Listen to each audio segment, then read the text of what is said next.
साथी अन्य अतिथि साथसाथै सम्पूर्ण श्रद्धेय गुरुवर्ग र मेरा प्यारा प्यारा साथी भाइहरू र बहिनी भाइहरूलाई म कक्षा 10मा अध्ययनरत छात्रा कविता व्रतको न्यानो नमस्कार।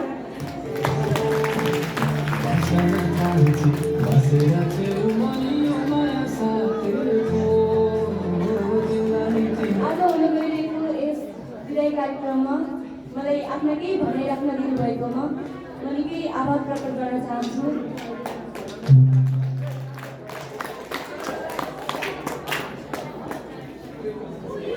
म यस विद्यालयमा पढ्न लागेको करिब 8 वर्ष भयो।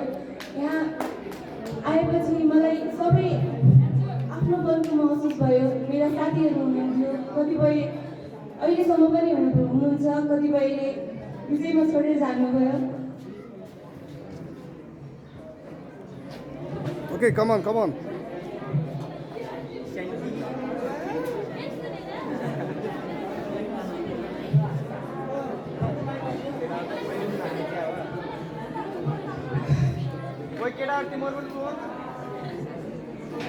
गुरुहरूले धेरै कुराहरू सिकाउनु भयो।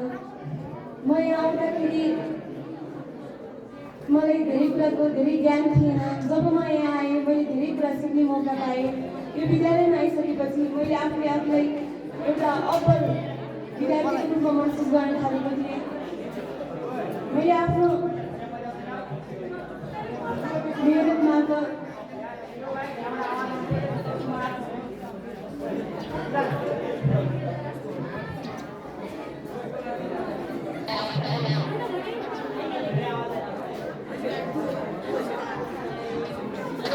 म एउटा मुक्तक यहाँ प्रस्तुत गर्न चाहन्छु। कृपया सबैले ध्यान दिएर सुनिदिनु होला।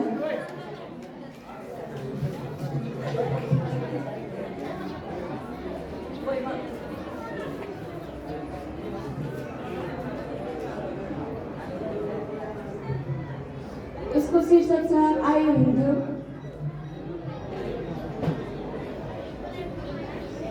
साथी तिम्रो सम्झनाले मलाई बरु सधैँ रुवाओस्।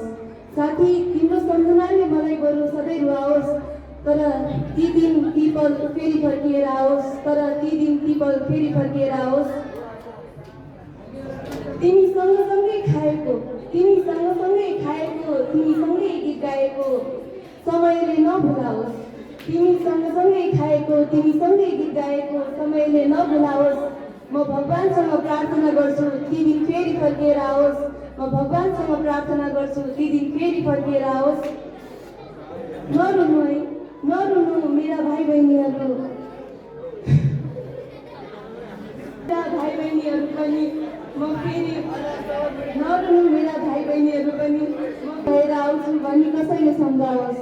नरुनु मेरा भाइ बहिनीहरू पनि म फेरि त्यही भएर आउँछु भनी कसैले सम्झाओस्। म मान्दिनँ दैवसँग अनमोल कुरा, म मान्दिनँ दैवसँग अनमोल कुरा। बस त्यो घडी फर्किएर आओस्, बस त्यो घडी फर्किएर आओस्।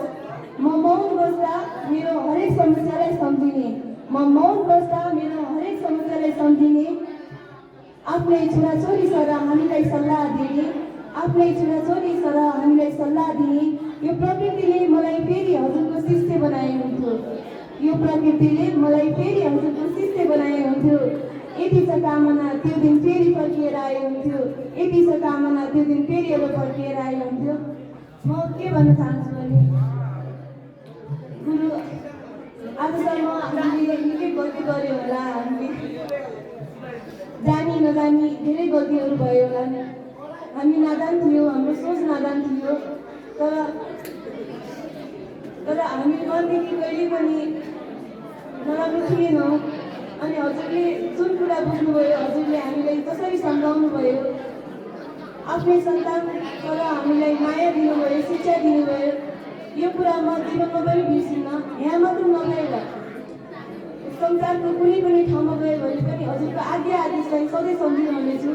मेरा साथीहरू, मेरा भाइ बहिनीहरू र हरेकलाई म सम्झिनेछु, धेरै सम्झिनेछु र हजुरहरूलाई कहिले बिर्सिने छैन र हजुरहरूले पनि मलाई कहिले बिर्सिने हुने छैन भन्ने आशा राख्दै म मेरा भनाइ यही पनि जान्छु। धन्यवाद।